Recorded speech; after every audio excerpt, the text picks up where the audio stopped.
The Sixers are figuring out their offensive identity as they've now won 5 games in a row. They're getting help from complementary pieces like Tobias, PJ, and more. We will break down exactly how that's happened and how this Sixers team has turned the corner. All that coming up and more on Philly Take with RB. Perfect.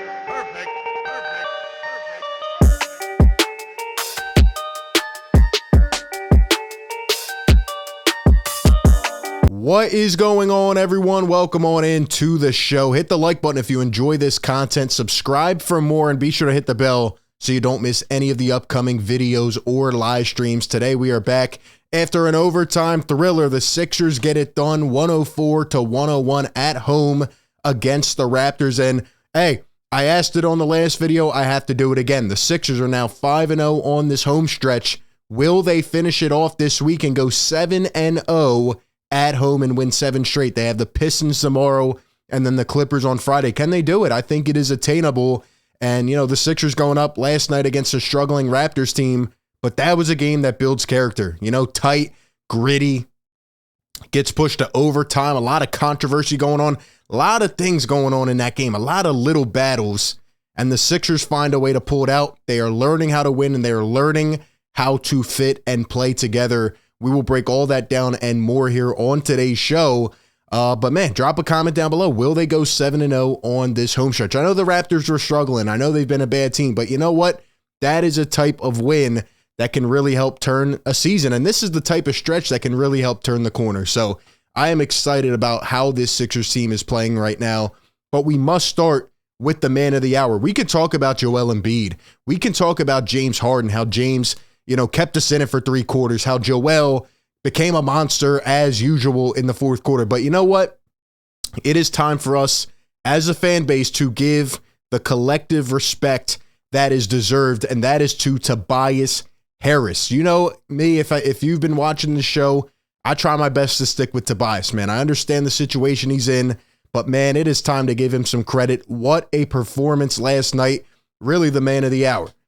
Tobias Harris last night was unreal. Shout out to Jacob Moreno here on Twitter. Tobias, after last night, is now shooting 41.6% from deep off the catch and shoot from 3-point range.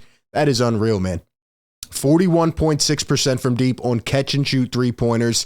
He is also shooting 48.3% from the field off of passes from James Harden. As Jacob says, Harris went from being a clunky fit to an excellent complementary piece in the Sixers Harden and Embiid-led offense. And if you remember, I brought this up right before the season when Tobias Harris did the interview with Lauren Rosen, where he specifically came out and said, I had to check my own ego, all right? I was too high on myself, and, you know, I'm paid like a max player, but essentially on this team, I can't be a max player. Too many touches to go around. The offense is naturally led by Joel Embiid, James Harden, Tyrese Maxey. I have to take a step back, find a way to dissect my own game, and find a way to fit in and be the best complementary piece, the best role player that I can. He has done all of that and more. Tobias Harris has been extremely solid for the last couple weeks, the last couple months, all season even. He is playing incredible. This is the player we wanted him to be in this offense. I said it even last season at the trade deadline.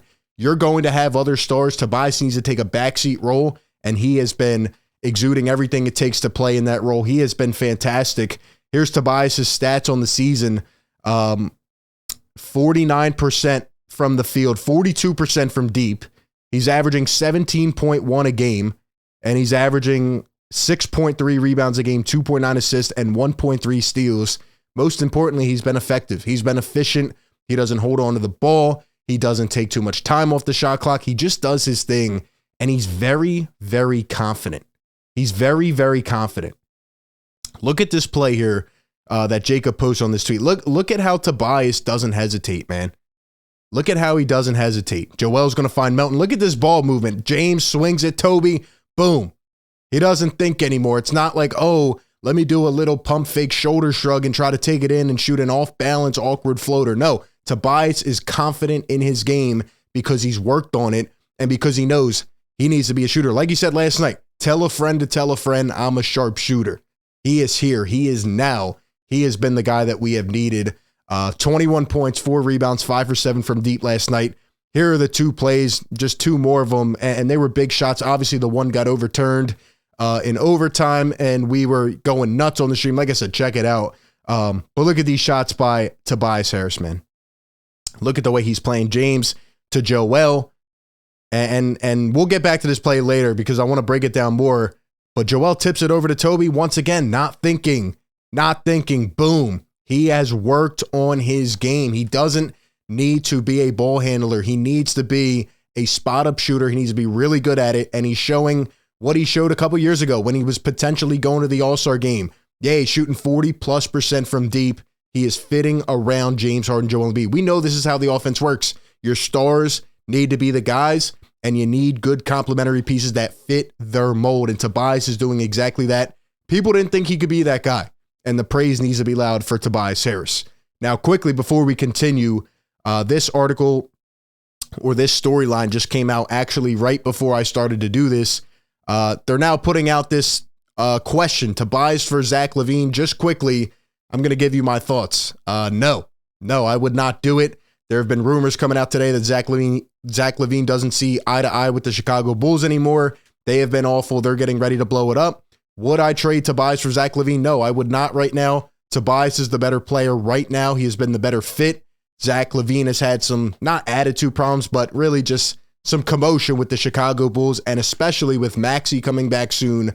Tobias just needs to continue to play this role, and I think he plays that role better than Zach LaVine. Zach has more money tied up. Tobias, still has one more year on the deal, but man, he's playing good. He played great in the Raptors series last year, picked up his defense ever since that point, and he just keeps getting better, feeling the flow out of this offense. So I'm really happy with him and what he's been doing. And Doc Rivers was asked last night just about the flow of the team in general, and I want to talk about what he said real quick. Doc essentially feels that the team is coming together, and he says, quote, "Our team's better. We have more players than one. I think Joel has taken his game from last year where we were playing him on the elbow more, and now he's comfortable there. He's developed a shot down the stretch." And then he says, "Tyrese was playing unbelievable, and then James had a training camp with us. Clearly, we are starting to fit and do the things that we want to do to be a good team. There is a lot of growth." So Doc, he's been hammering this point that it's going to take time, but things are starting to mold. The Sixers are figuring out their identity. But before we get more into that, real quick, another guy that is stepping up big time, and I want to show you this, man, PJ Tucker, because this is 50 seconds ago. Tobias needs to be a good complimentary piece. PJ needs to be a good complimentary piece. Look at this play. This might be the play of the game outside of the big shots from Tobias. Look at the Raptors. They're down by 3, 50 seconds ago. Look at PJ in the far corner. Look how he keeps that attention to detail. He's waiting for the backdoor cut, keeping himself there. He tries it, and Siakam's like, nope, not going to get it. PJ Tucker comes up and traces him, and look at this.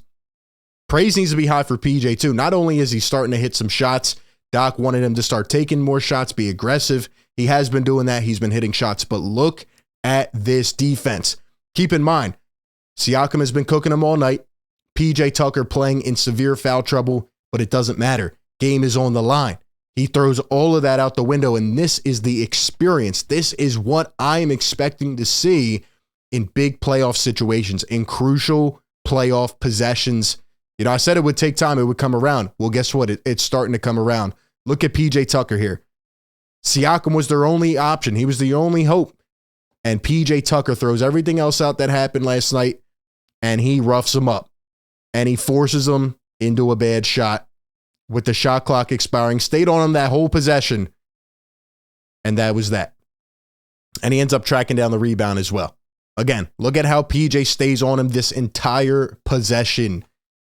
PJ did not let up. That is the type of defense that we signed PJ for. The shooting, fine, right? We had gripes with that, but I was worried about the PJ Tucker defense early in the year. Well, he did come off a knee procedure, and he is looking really, really, really good right now. But the last thing I want to get to, back to what Doc Rivers said, this team is finding their identity. Yes, they're going to have to ISO sometimes. Joel's going to have to rely on his game from the elbow and try to go get a bucket himself. James is going to have to rely on giving us 10 quick at certain points in the game. Same thing with Maxey.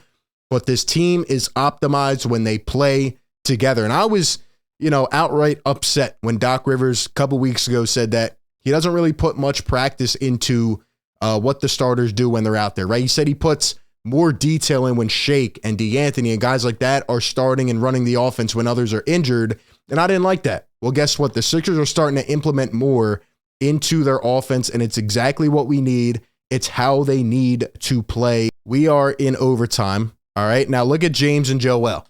Once again, you got to run the pick and roll because it is virtually unstoppable with James and Joel. How do you stop it? Joel's going to set a big body screen. Keep in mind, tie game, big possession. Harden's going to try to penetrate, and look at PJ Tucker doing the things that don't show up on the stat sheet.